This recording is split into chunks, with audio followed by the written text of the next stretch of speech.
నా పేరు రఫీ అండి. నేను ఫిలిం డైరెక్టర్ని. అయితే మొన్న గద్దర్ జయంతి నాడు గద్దర్ పేరు మీద నంది జాగలో గద్దర్ అని చెప్పి నంది అవార్డ్స్ ఇద్దామని ముఖ్యమంత్రి గారు ఏదైతే ప్రకటించారో అది చాలా ఆహ్వానదగ్గ విషయము, అభినందనీయం కూడా. కానీ గద్దర్ ఖ్యాతిని మనం గౌరవాన్ని కాపాడుకోవాలంటే ఆ గద్దర్ అవార్డ్ని కొద్దిగా రిస్ట్రిక్ట్ చేయాలి. మొత్తం సమూహానికి మొత్తం కామన్గా చేసేయకూడదు.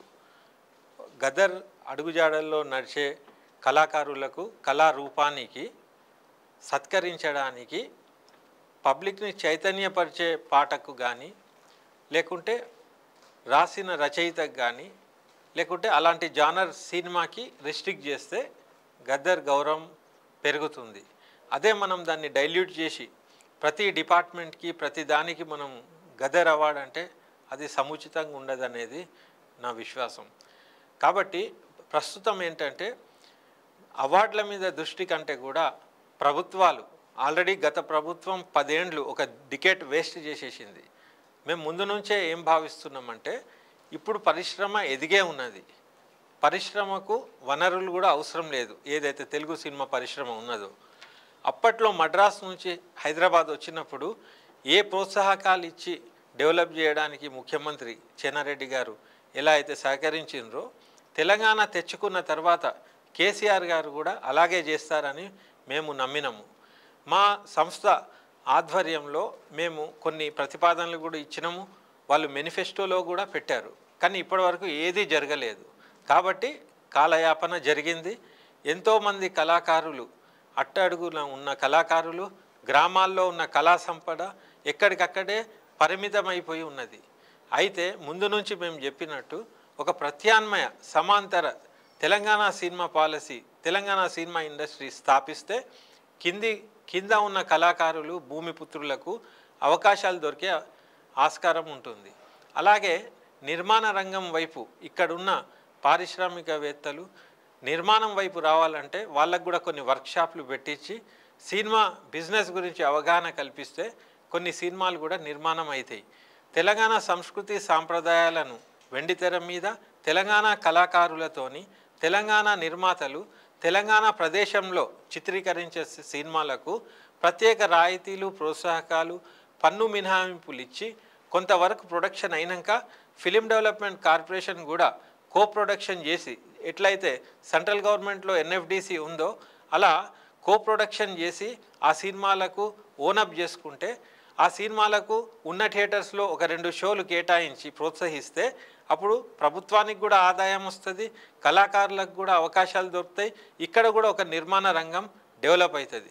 కాబట్టి దానికి తక్షణమే ఒక ఇన్స్టిట్యూటు, ఒక స్కిల్ డెవలప్మెంట్ ప్రోగ్రాము, ఒక నిర్మాణ సంస్థకు ఒక చేయూతనిచ్చే ఎఫ్డిసిని మనము ఇమీడియట్గా దాని మీద ఆ సినిమాటోగ్రఫీ మినిస్ట్రీ ఆధ్వర్యంలో ఒకవేళ ఈ చర్యలు తీసుకొని సమాంతర తెలంగాణ సినిమా పరిశ్రమ స్థాపిస్తే అప్పుడు తెలంగాణకు తెలుగు సినిమా పరిశ్రమ ఉంటుంది, ఈ తెలంగాణ సినిమా పరిశ్రమ ఈ రెండు కూడా ప్యారలల్గా ఎదుగుతాయి, ప్రపంచ ఖ్యాతి దొరుకుతుంది. ఈ తీసిన సినిమాలకు ఇంటర్నేషనల్ ఫిలిం ఫెస్టివల్స్కి కూడా గవర్నమెంటే చొరవ తీసుకొని ఎంట్రీస్ ఇస్తే తెలంగాణ ఖ్యాతి పెరుగుతుంది అనేది ఇదంతా మా విజన్. కాబట్టి ప్రభుత్వం ఇమీడియట్గా దీని గురించి ఆలోచన చేసి ఈ నిర్మాణానికి ఎక్కువ ఖర్చు కూడా కాదు, ఇదొక బిజినెస్ స్కీమ్ లాగా గవర్నమెంట్కే ఆదాయం వచ్చే విధానాలు ఎన్నో ఉన్నాయి మాకు. మేము వాటిని కూడా డ్రాఫ్టింగ్ చేసి గవర్నమెంట్కి అప్పచెప్తాము. తక్షణమే దీని గురించి చర్య తీసుకొని అట్టడుగునున్న కళాకారులకు వెండి తెరపైకి వచ్చే మార్గాన్ని సుగమం చేస్తే ఈ గవర్నమెంట్కి ఖ్యాతి, గౌరవం ఎల్లకాలం ఉంటుంది అనేది మా సూచన. కాబట్టి ఇప్పుడు వచ్చిన ప్రభుత్వంపై కళాకారులు, సినిమా రంగం అన్నీ కూడా ఎన్నో ఆశలు పెట్టుకొని ఉన్నది. గత ప్రభుత్వం చేస్తుందని అనుకున్నాం, మేనిఫెస్టోలో పెట్టినప్పుడు చాలా గర్వపడ్డాం. ఎన్నడూ పెట్టని ప్రతిపాదనలు సినిమా డిపార్ట్మెంట్, సినిమా శాఖ కూడా మేనిఫెస్టోలో ఉండడం అంటే చాలా గొప్పదని భావించినాం. కానీ తర్వాత ఏమైంది, వట్టి ప్రకటనలకే సరిపోయింది గత ప్రభుత్వం.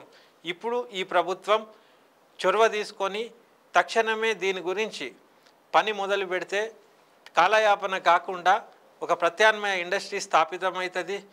ఇక్కడ ఉజ్వలంగా కళా సంపదకు ఒక వైభవం ఏర్పడుతుంది. కాబట్టి మా విజ్ఞప్తి గవర్నమెంట్కి ఏంటంటే మీరు ఇమీడియట్గా ఒక మీటింగ్ కాల్ఫర్ చేయండి, మా లాంటి వాళ్ళ దగ్గర ఇన్పుట్స్ తీసుకోండి, ఇమీడియట్గా దాన్ని అమలు చేస్తే మేమందరం కూడా మీకు కృతజ్ఞతలుగా మిగిలిపోతాం. Thank you.